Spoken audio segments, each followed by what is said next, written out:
In this box is a laptop that I picked up for under $200. I have no idea what the brand, model, or specs of it is.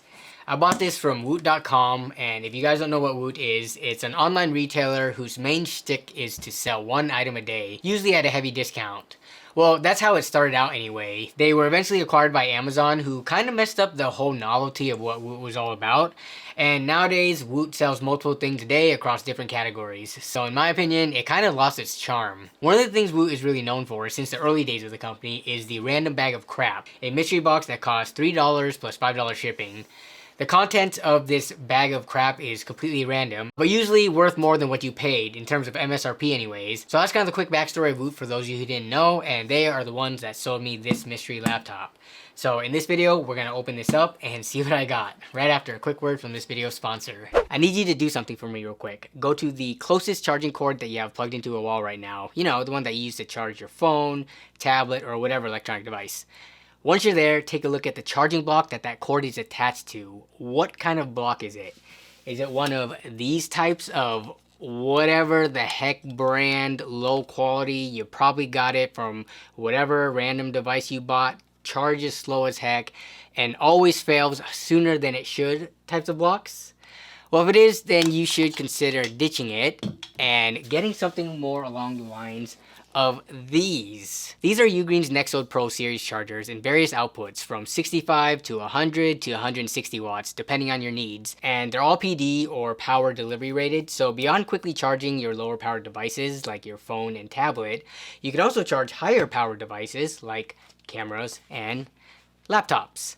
Now take a look at this. This is a 150 watt laptop charger, and this is the 160 watt Nexode Pro that can output 140 watts at the highest rated port. Not only is this much lighter and has a much smaller footprint, it's also more universal and can charge multiple devices of all types at the same time. Look, it's simple. This is you, and this is the guy she tells you not to worry about.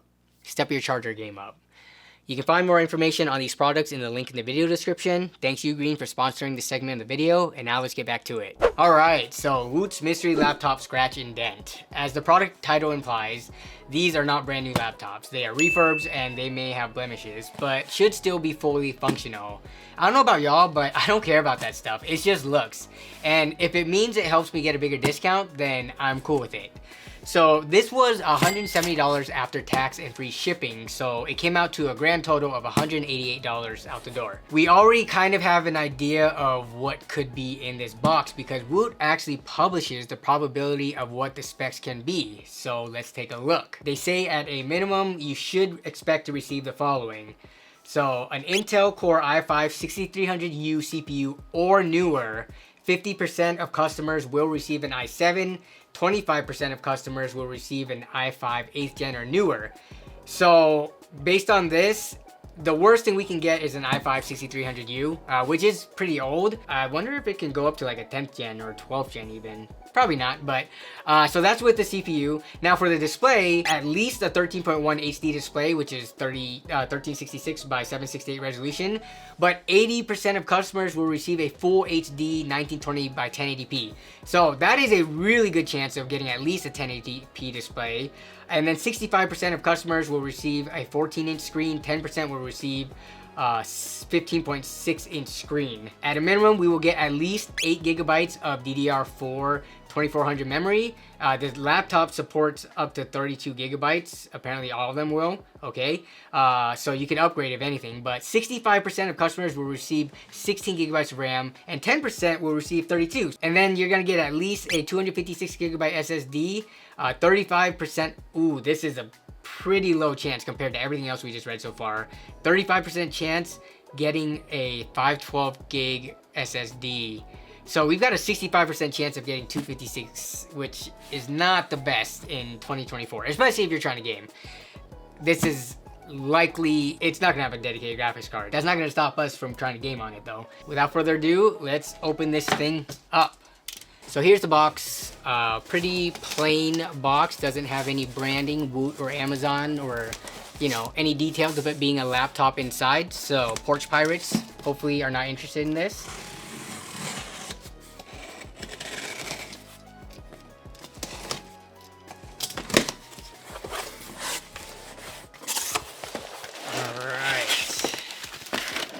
got this fancy tubed air packaging. I like to save this stuff for when I ship things out. So this is the internals. No paperwork, no warranty stuff, no receipts, anything like that. Very simple and clean, plain box. So this is what we have. It is a Dell laptop. This is a Dell Latitude 5491. We've got the Microsoft authorized refurbisher sticker there, and then a Windows sticker. This is actually in pretty good condition. I'll try to shine it at different angles in the light. Yeah, this is, look at this thing. This thing is like pristine. Quick look at the charger. It's still got the plastic wrap on it. This is a 90-watt charger, so that's kind of the indication of what power this laptop has. You know, with gaming laptops and such, you're going to be looking at closer to 150 to like 200-watt chargers. So, yeah, definitely a business laptop, but it's going to be fun to check out nonetheless. All right, that's plugged in. We got the light. All right, so let's open this up and see if there's any. Oh, there's the paperwork. Windows 10, 11. Okay, so this is just a quick guide, recovery information. It says stop, read this first, but I think we're gonna be okay. Taking a look at the laptop itself, dude. Scratch and dent, more like no scratch, no dent. No sticker with regards to like i5, i7, or you know, Intel, whatever graphics, HD integrated graphics. But yo, look at the condition on this thing.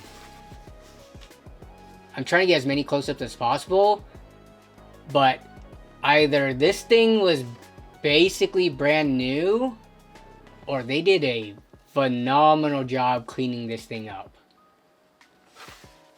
We gotta get this thing turned on and take a look at what the specs are. Then I can try to like look on eBay or something to see versus how much I paid, if I got ripped off, if I got a good deal, or if this is just about what it's worth. So let's see what this has for us. All right, we are in Windows, and from the looks of it, this looks like pretty much a clean install. I'm not seeing like McAfee. Well, actually, let's see. Dell touchpad, yeah. What is this? Max Audio Pro. I'm not seeing any like real forms of bloatware, but we could check that real quick. Add, remove programs. Let's see, going down. I mean, we've got the Dell stuff in here, but aside from that, it's looking pretty tame. Yeah, this is clean. Nice. Let's start comparing to their list. 25% of customers will receive an i5 8th gen or newer. We hit the jackpot, baby. We're in that 25%. We got an i5 8400H. Regarding RAM, at least 8 gigs, but 65% of customers will get 16 gigs. So I'm in the majority there. We got 16 gigs of RAM. Let's take a look at the resolution. This isn't looking too sharp. Display settings. Okay, let's see. We got. It was defaulted to the. 1366 by 768, but we got the 1080p. Feature Danny cutting in here. So it turns out that the monitor resolution is actually not 1080p. It was only showing 1080p because I was mirroring the screen after hooking it up to the capture card, which is treated like an external monitor. But without an external display plugged in, the laptop screen only goes up to 1366 by 768 as seen here. So that kind of sucks, given that there was such a high chance to get a 1080p screen. It says 65% of customers will receive 14 inches and 10% will receive 15.6. I got my ruler here to measure. So we got the 14 inch. Okay, so we are also in the majority there. What is the storage size? We got the 256 gig SSD. You can't win them all. What graphics does this have again? We've got Intel Ultra HD graphics 630. Integrated graphics, not the best, but I mean, it should be able to at least play esports games. League of Legends, Valorant for sure, those two potato games. Obviously, it's not going to play like 20 or newer AAA games with these integrated graphics. I'm gonna try it anyways, but playing games like that released back in maybe 2014, 2015, 2016 for 180 bucks so far, it doesn't feel too bad. But we can try to find this laptop on eBay and see what it goes for to see if I got shafted or not. $54.91. And we've got the 8400H. 16 gigabytes of RAM. Oh no. Wait, no battery. This is 146 with no battery. So assuming a battery is like 40 bucks, it's about the break-even point. Here's one with the exact same specs with what I assume to be a battery for 180, okay? Here's another one for 164 plus 22 shipping. So that's 187. That's like exactly the same I paid. Yeah, there's a bunch of these here. All the same things. Same exact specs. RAM, SSD. Specs wise, doesn't look like I got a good deal. However, in a lot of these listings, you can just see from the pictures, you see the wear marks and stuff like that. The pads and stuff, they're starting to like smooth out from what it looks like. My unit is at least pristine. Okay, yeah, I know, I'm coping. I'm coping because I didn't get a good deal, but I didn't necessarily get ripped off. I don't think I overpaid, and I'll find some use for this laptop after the fact, whether it be like the living room laptop for, you know, putting whatever media on the TV, or if my parents need a replacement laptop, because the ones I gave them by this point are like really old. So I'll find a use for it. But what I have to do now is run Windows updates on this, get it fully up to date. Then I gotta download Steam alongside other benchmarks that I wanna run on this. So then I could get to testing it. So that's gonna take a while.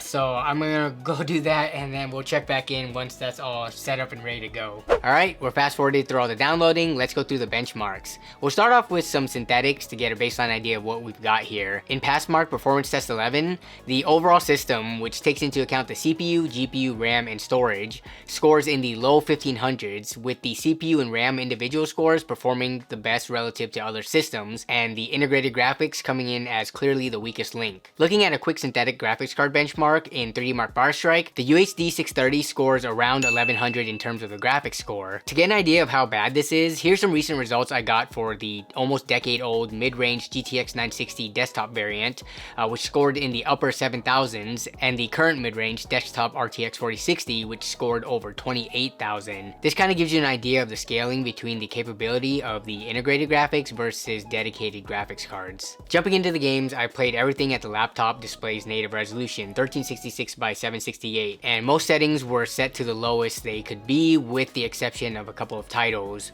We'll start off with the oldest game I tested, World of Warcraft Classic, which is the revival of 2004's vanilla World of Warcraft. Despite being such an old game that actually had very low hardware requirements for its time, it's not like the integrated graphics could completely breeze right through it. I was playing far from the max graphics, on the graphics preset level 3 out of a max possible 10, so somewhere in the ballpark of low, and I was averaging in the upper 70s FPS with 1% lows in the mid 40s. Very playable, but again, this is a very old game, or at least based on a very old game. Fast forwarding a bit to a 2011 title, we have Terraria, which represents for the indie 2D genre. This was designed to run at 60 FPS, hence the 60 FPS cap, and it runs pretty well, averaging 60 FPS.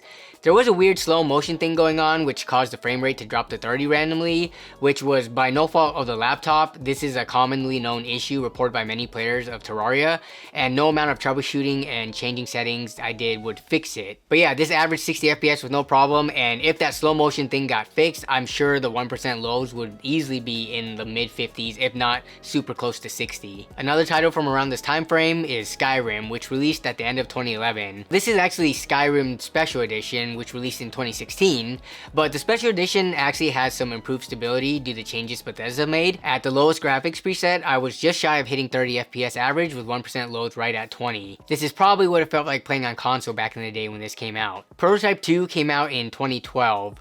Like Skyrim, this was another title where I was hoping that since it's so old, the integrated graphics would be able to handle it better, but unfortunately that wasn't the case. As fun as it was to run around the city as an unstoppable force wreaking havoc, it wasn't wasn't so great doing it at sub 30 average FPS. Also, side note, can we please get a new prototype? It's so much fun, and there really hasn't been anything remotely similar to it in years. Bring back the prototype franchise. Rocket League usually runs really well even on low-end systems, but not on this laptop.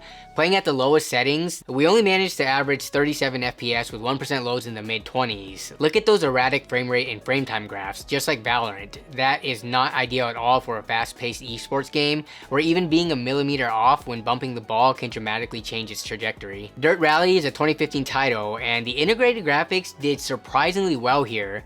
At low settings, which wasn't the lowest setting, that would be ultra low, so this was one step up from that. I was seeing average FPS in the mid 50s with 1% lows in the mid 40s. This surprised me because this is one of the newer titles I've shown so far, and the graphics are definitely better than some of the other games, and it performs better than them too. Also released for PC in 2015 is Grand Theft Auto 5, and I was playing at the lowest possible settings, and unfortunately it couldn't hit that average 30 FPS mark, though the 1% lows weren't too bad compared to the average FPS. Playable, yes, but not ideal. This is probably what it felt like when I initially played it on the PS3 in 2013. In League of Legends, I had it at the low preset graphic settings, which was one notch up from the absolute lowest settings possible, and this was to try to hit an average 60 FPS, but the laptop was just a few FPS shy of it. The 1% lows were good, and this was very playable, as it should be for one of the easiest to run games. Next is Valorant, which I was playing at the lowest settings and had to cap the frame rate at 60 FPS in order to help with stuttering and frame drops. Here the system averaged 60 FPS easily with 1% loads in the upper 30. Capping the frames helped, but as you can see in the frame rate and frame time graphs, they are far from smooth. I was a bit surprised by this because usually Valorant runs a bit better and smoother than League, but that wasn't the case here. And of course, what benchmarking session would be complete without taking a look at Cyberpunk? I knew this wasn't gonna run well, but that doesn't matter. It's still fun to look at. I threw everything at it to help the frame rate out as I could. I used the lowest possible settings as well as FSR 2.1 set to ultra performance, and it looked terrible and it ran equally as bad. Barely managing to average double-digit FPS with single-digit 1% lows. No one should realistically expect to play Cyberpunk on integrated graphics. Maybe from a more modern and powerful AMD APU or something, but definitely not from something like the UHD 630. So there you have it, gaming performance on my new to me $188 mystery laptop. As you could have probably guessed, this was not made for gaming at all. As a business laptop for tasks like word processing, spreadsheets, PowerPoints, emails, Zoom calls, this works just fine because it actually has a pretty capable processor and a decent amount of RAM. But throw some demanding graphics at it and it struggles big time. To get any gaming usage out of it at all, you'd need to be like a World of Warcraft addict like me, or someone finally finding time to get through their backlog of unplayed Steam games that they bought over like a decade ago. But even then, as you saw, you might have to settle for around 30 FPS. In terms of the mystery aspect, I kind of averaged out compared to all the possible configurations that this could have come as. I got lucky and was one of the low percentage people that got an 8th gen i5 or newer. That's the best case scenario for the CPU.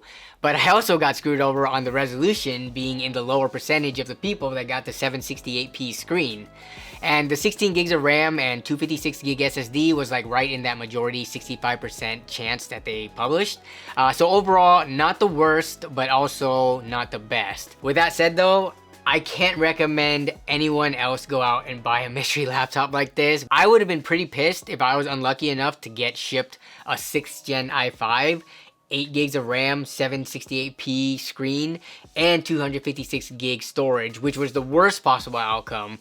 Like, I take a look at eBay and laptops with those specs are worth around $130 before tax. So I feel bad for the people that paid as much as I did and got that configuration. If you're risk adverse, stay far away from this and anything like it, and just buy exactly what you're looking for and pay what that costs. Like, go directly to eBay, type in the specs you want, and just pay whatever that costs. I would not buy this again unless it's for like making a video or for content, but as like a regular money conscious consumer trying to get the most bang for my buck, nope.